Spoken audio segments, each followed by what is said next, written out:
My name is Keith Gunn, spelt Keithgunn,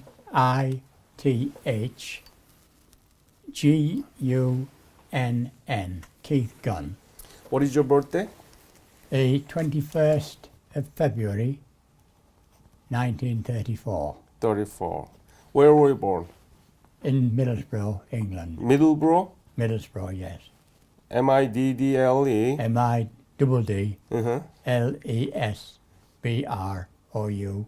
Middlesbrough. Is it Durham around here or? No, Yorkshire, Yorkshire. the biggest and the best county. Tell me about your family background when you were growing up and siblings. I was the youngest of 5 brothers. My father died when I was just 16 days old, so my mother had a fairly hard life in the 30s. But I was fortunate. I had a reasonable education. We had an 11 plus at that time, which I didn't pass, but there was a system. If you passed kind of halfway past, then there was this central school that you went, not grammar, but not the ordinary secondary school. Mm-hmm. So I went to this Hugh Bell school, left school and did an apprenticeship as a plumber. When did you finish your school? At 15. 1949. Yeah. And what did you do? Then I worked as an apprentice plumber with a domestic plumbing. Plumbing. Yeah. And at 18, I went into the army. When?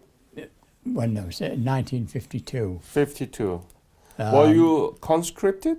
Well, I would have been conscripted, but then when I went for the medical, there was these big posters with sign on for 3 years for 49 shillings a week. 49 shillings a week. Yeah, which, of course, national service was only 28 shillings a week. So I thought, that looks a good deal. So I signed on for 3 years. How much was for the national service? 28 shillings, £1 8 shillings. Now, £1.40. Then I went to Halifax for training, which was the Duke Wellington's base depot. And then from there to York for further training. What kind of training did you receive and how long was it? Initially there was the basic training for 6 weeks, which was basic, learning how to march, salute, do basic rifle drills. Mm-hmm. And then to York for 10 weeks continuation training, which was rather more involved. Like what? Well, doing more marching, map reading, orientation, military exercises on a small scale. Mm-hmm. Before you go into 1 shilling, what was the worth of 1 shilling at the time? What were you able to buy with 1 shilling? Oh, 1 shilling you could get 20 cigarettes for 1 shilling. A loaf of bread was about, I think at that time, about 4 pence. You could get 3 loaves for 1 shilling. A drink, a pint of beer would be just over 1 shilling, 1 twopence. So 1 shilling was pretty okay? Oh yeah, it was not So bad. 49 shillings, it was pretty good Oh, if not, for you to 49 shillings leave your... was good, so in fact, because I was on 49 shillings, I allotted 7 shillings a week to my mother at home, which was a help to her, and which still left me 42 shillings a week, which was good money in those days. 1952 was, I think. What was other benefit other than the salary that you got from, even though it's not big but still very helpful? Were there any other benefits for you to be able to go abroad, or? Well, initially, the one first benefit, you could, if you went in as national service, you would simply put into whatever unit they had vacancies that required filling. Mm-hmm. If you signed on as a regular, then you were able to nominate the unit you wanted to join. Ah. The other thing about it was, which I didn't discover until I actually was serving, was that the road to promotion was much easier for a regular than a national service. So after basic training, what did you do? Where did you go and what did you do? And what was your unit at the time and what was your specialty? I didn't have a specialty at that time. It was just general infantry training for 10 weeks. And then we were given leave before going overseas. Because I wasn't 19, you had to be, at that time, you had to be 19 to serve in Korea. I was still 18. So in November... Is it 19 to go to war or in foreign country? I think it's different now. No, at the time. At that time, it was 19 to go to war. To go to war? Yeah. Okay. Yeah, active service was not. You had to be 19. So what did you do? So I went the first stage. I went on troop ship from Southampton to Hong Kong. Ah, yeah. And I stayed in Hong Kong for 3 months. And then the next stage. When was it? When did you leave for Hong Kong? In November 1952. Yeah. And arrived in December. Yep. And then stayed there for 3 months. Yep. I then went on to Japan to do, we went to a place called Curie. And then from there we went on to a place called Hachionmatsu for actual battle training, which was a month's intensive training preparatory to going to Korea. And at that time, they asked for volunteers for a signals course. And although the golden rule in the army was never volunteer for anything, because I was enjoying life in Japan, I volunteered for this signals course. And I just finished that signals course as this Battle of the Hook occurred, which involved the Duke of Wellingtons on the 28th, 29th of May, 1953. So immediately all spare people, because of the number of casualties, I think it was 22 officers and other ranks killed, and about 80 injured. So because of the losses, they required everybody that was spare to go up there. So I went over on the 30th of May 1953, and once I'd arrived at the battalion, they had been pulled Where back. did you arrive in Korea? Sorry? Where did you Where? arrive in In Korea? Busan. Busan. Yeah. And did you learn anything about Korea during your school? Did you No. know anything about Korea? No, I didn't know anything about it. It was totally alien to me.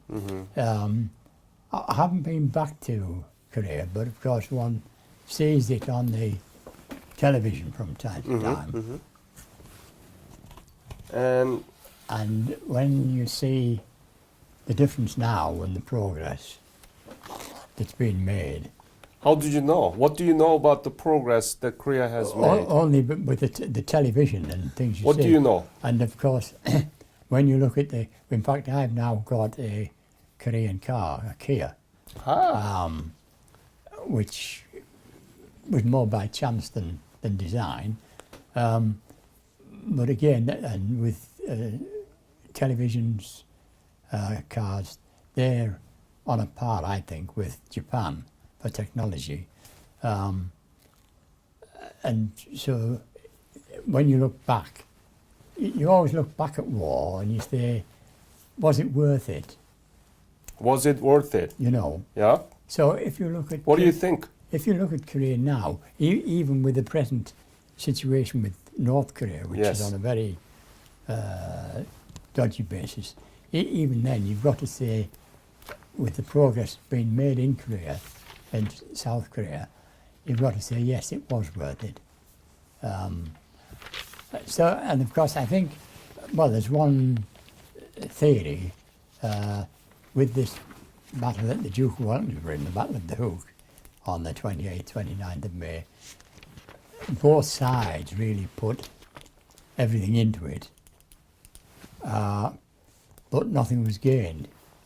The Chinese, of course, wanted to gain an advantage. They didn't. They were held back.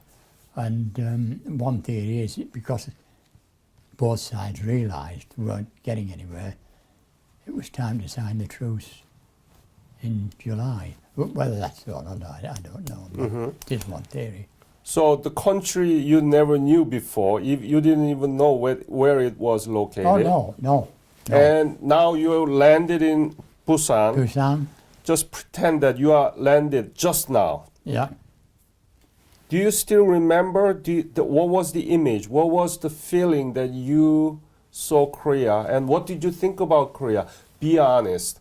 Because we're going to use this interview, your interview, for our school children. Well, the thing is, especially at that age, or young age, you compare anywhere with your own country.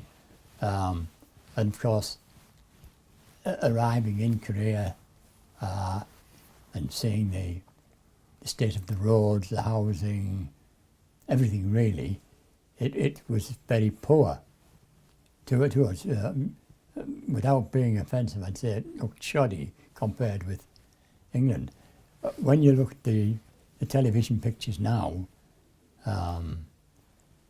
with the progress that's been made in a relatively short time, it's 60 years since the thing, but 60 years is not a long time on the basis of progress made by the country itself. So yes, I would say that it was worth it. The loss of life, the problems, difficulties, arriving as it is now with South Korea today, yes, was worth it. Very, very much. I think so, yeah. Yeah, indeed. Now the Korea is 11th largest economy in the world. And you have your own Kia auto vehicle, right? Yeah. Automobile. And UK and Korea is very close to each other. In 1983, UK signed the treaty with Korea. And after that, there was no relationship at all until you come to Korea and fall for the country that you never knew before. And that country become now 11th largest economy in the world. When did you leave Korea? I left in November 1953. Oh. And when you left Korea in November, had you imagined that Korea would become like this today? No, you couldn't. I mean, as I said, at that time it was in such a poor state. And of course, then I knew nothing at all about Korea. If you think back to it being occupied by the Japanese and the difficulties it had, you can understand why it was in a poor state. And the fact that it's done so well now is a tribute to the Korean people themselves. And what was your unit at the time? The Duke of Wellington's. Huh? Duke of Wellington's. Duke of Wellington's. Mhm. So you were not DLI. No, no, no. I was in the finest infantry regiment in the British Army. You proud of that? Oh yes, Okay. yes. And you were a signal corps, right? Specialty was signal In corps. signal platoon. Signal platoon. Yeah. But basically it's a signal corps, right? What did you do? Um, Where were you actually? Were you in Busan or did you move to other camp? from Busan, we moved up by train Mm-hmm. forward. I would imagine it was Seoul we went to. And from there in trucks, we joined up with the battalion. Yeongdeungpo? Where were you? I can't remember. What was the name of the camp? I can't remember the name of the camp. Was it North It was north of Seoul. Yeah. Seoul? And Yeah. you were adjacent to, very close to enemy line? Initially, no, and then because they'd been after this battle, they were pulled back into reserve. But then a few days later, they went back up a little bit into the front line. Were you near to Hill 355? Little Gibraltar? I don't know. I can't remember what was because I was then positioned in the headquarters company in a section that dealt with charging batteries. Mm. And I remember then each day in the evening, the driver taking us round with a load of these batteries to each company headquarters. What was the use of battery for? It was for lighting and for the radio sets, the bit larger radio sets, the 62 sets. I see. You know. What was your salary? Were you still being paid 49 shillings a week, or what happened after that? You were I think I was still on 49 shillings at that time. same?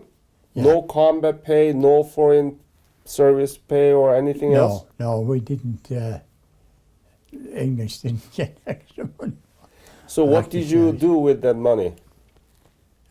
Was it actual money or was it script? It was in Korea. I think we got script. Script, right? Yeah. Yeah. There, the only thing you spent on really was the nappy, which is nappy truck that came around every so often for cigarettes, sweets, things. You had to buy those with your own money, right? Oh yes. So did you smoke? Oh yes. Did you drink? I did, but not. I didn't drink a lot. I never could drink a lot of beer. So I used to smoke. I smoked right until 16 years ago, and then 17 years now, when I stopped for health reasons. But And how was life there? Where did you sleep? What did you eat? And how was the life there? you lived in a small. They used to call them hoochies, Hoochies. which were really made up of sandbags and any bits of It's like a bunker? yeah. Can you say it's a bunker like? Hooch. Hooch. You said hooch. Yeah. You lived in hooch. Is it like a bunker? Yeah, Yeah. that kind of thing. Yeah. I don't know where they got the name hooch, whether that was a Korean term or It's a Japanese. Japanese. Yeah. And what did you eat and how often were you able to take a shower? Showers not very often. I used to go down to this bath unit. If you were lucky, you went down once a week. Once a week. Yeah. It's strange how now I almost take for granted that I'll shower Every every day. day. Yeah. But again, even at home then, you'd bath perhaps once a week, twice a week, not daily. But food, occasionally I've got call these ration packs, which were tins and food and things. In the headquarters itself, you had cooked meals. So you had a hot meal? Oh yes, Good. yeah. You were lucky. Oh, I was, because, as I say, I went to, in this headquarters company, which was like a rear echelon, Right. rather than a company, which were front line and more dangerous position, you'd say. What was the most difficult thing during your service there in Korea? What was the most difficult thing? What did bother you most? Were there any dangerous moments that you might have lost your life or anything? Not for me, there wasn't. I mean, possibly, and it wasn't really dangerous, but I suppose the most dangerous moments were when I went round in this Jeep, taking batteries round to the different company headquarters. Why was it dangerous to do that? I mean, you Well, driving Jeep around. I wasn't driving, you had a driver that Right. drove. Yeah. But I suppose because some areas you were exposed to the enemy site. But I wouldn't say it was particularly dangerous, not compared with people actually on the front line. Yeah. Any episode that you remember, whether it's interesting or dangerous or was No, it meaningful? wasn't. I had a very quiet Anything you remember? No, I had a very quiet time, really. This is why I feel a bit of a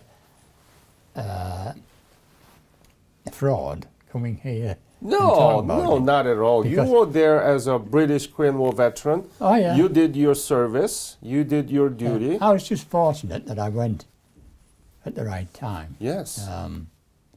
Perhaps that was God looking after me to Yep. keep me alive. Are you Christian? I am, yes. Are you Christian or Catholic? Catholic, Christian Catholic. Yeah. And did you pray? Yeah, yes. I think one does when there's an element of danger or problems. It's a time when we pray more, which is, I suppose, wrong, really, but it's human nature.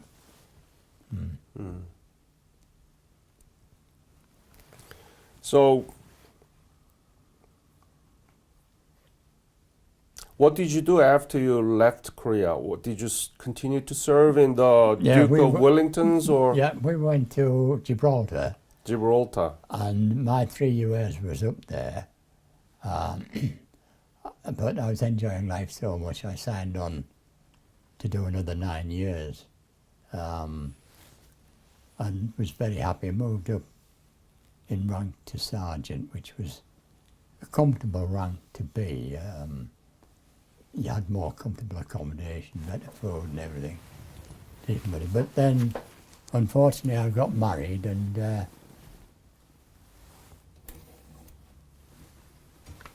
so I left the army, as I said I would. And But it was 8 years, which I enjoyed very much. so, were there any good impact of your military service upon your private life as a citizen? I think military service is, certainly at that time, was a good thing. It taught you self-discipline, respect for others, and things that were good. And you said that you've never been back to Korea, right? No. No. Do you want to go back if Korean government invites you back? I don't think so now. I've got certain underlying conditions health-wise that prevent me doing a lot of things. Mm-hmm. I'm on my third aortic aneurysm, which they can't fix because it's in a bad position. I've got this persistent atrial fibrillation and various other things. So travelling long distances is out now. I see. Do you know when you came back from Korean War, did people know about your service? Generally. No, in general, no. This is a thing that particularly the more vibrant Korean veterans gone on for years, that it was a forgotten war. I don't think the thing so much was forgotten as it was quite ignored and never considered. Even today, when anniversaries occur, Mm-hmm. and they talk about the Falklands War and Iraq War, Korea War never gets a mention, or rarely. Why gets is a that? mention. Why? I don't know. Is that because Korea is used to be too little? I don't know. It's totally wrong, because in fact that was the first major United Nations effort, and one would think that that would have captured people's imagination, but for some reason, no. And think about something good came out of the Korean War. You told me, you just shared your story, and you're feeling that Korea was so poor, completely destroyed, and now it's the 11th largest economy in the world and one of the closest country that UK have right now has. Why don't we talk about this? Why is it not mentioned when there is occasions? I haven't got an answer to that. Isn't this ridiculous? Oh, it is. It is. It is, right? Yeah. Do you know how much that UK world history textbook talk about the Korean War? Do you know? I don't know. No. As long as I know, there are not much mention about the Korean War. No. This is another thing, I think, in general, where now, because of this political correctness, people are only teaching what they want to teach rather than teaching what exactly happened. I think that's a wonderful point that we need to talk about. You know, the so-called political correctness ruins everything. Oh, it does indeed. And you come across examples of it every day.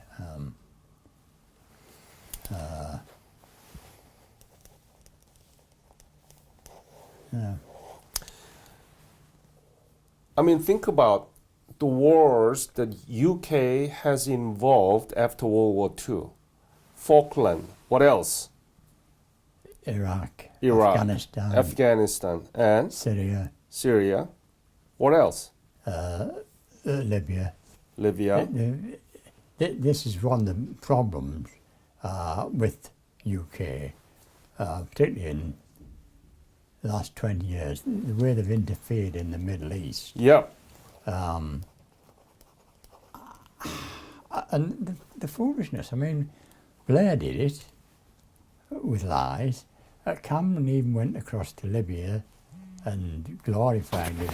Libya now, of course, is a hotbed of unrest and problems in every respect, lawlessness, terrorist activity.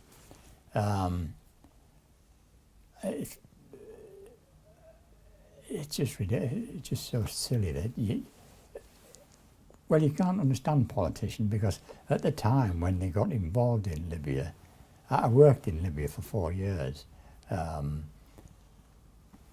at the time they got involved in Libya, I thought, why haven't the experts given them advice and told them to leave it alone. Apparently they did, and Cameron just ignored his experts and bowled in anyway. And this is the problem that politicians, Think about the war that UK has involved after World War II. You name those. And can you think of any war that has come up with such a successful outcome as South Korea? You talk about, there's nothing, anywhere. right? Nowhere. Nowhere. All of them are still in dire straits. Afghanistan, we're sending troops back again now to Afghanistan. And still messy, right? Oh yeah, and this is the trouble. Politicians will never learn. You know, you or I, if we do something and it turns out badly, we think, leave that alone. Politicians, no, they'll go back and back and back. Afghanistan failure, Syria. Well, We don't know where it's going, right? exactly. Iraq, Now you have it's- team up with the President Trump, well, which is joke to me. he is another one. He talks the talk, but can he walk the walk? That's the thing. And we have the same position in Britain with Theresa May as Prime Minister. She talks the talk, but can she walk the walk? And that's remains to be seen. I don't think she can actually. It's the same as this present situation with Yeah. Brexit. I think it will not happen. So to me, it is very, in some sense, it's even ridiculous that we don't teach about the Korean War, which has produced beautiful outcome like South Korea. Oh, indeed. It's I a agree. miracle out of the ashes, you know. Yeah, like the phoenix arising from the Yes. ashes. And Yeah. we don't teach about this. No, So that's why we are doing this. that's a good thing. And the point you just made, all this about, is going to be edited and we're going to talk about it in the classroom in the United States. My foundation annually invite 100 teachers to the conference and we offer everything free, and teach about the Korean War using this interview. And they go back to their own classroom and they're going to use this interview to attract the attentions from the students about the Korean War. Good. I want to do the same thing for UK Yeah. so that we can educate our own history teacher about the Korean War and tell them about the good stories, right? You just shared with me. That's why I am here and my foundation wants to do. Does it make sense to you? Yeah. Good luck with that. Yeah? Yeah. I think this is the kind of thing, the history education that we need to provide to our future generations, you know? Yeah, that's why we are doing this. Any other story you want to share with me? No, I think not. I want to thank you for your sharing Oh, you're very of welcome. your story and Yeah. your service. And we are going to do our best to educate our future generations about the Korean War and its legacy, which you wonderfully explained in your own terms and in your own experience. So I want to thank you for your fight for the Korean nation. Because you fought for us, we were given opportunity to rebuild our nation. And now I think it's one of the most successful thing that came out of all the war history in the 20th century of human I society. would agree. Yeah. Great, Keith. Very nice meeting you. Okay. It's my great pleasure and honor to meet you. Thank you. Thank you. Thank you. Bye.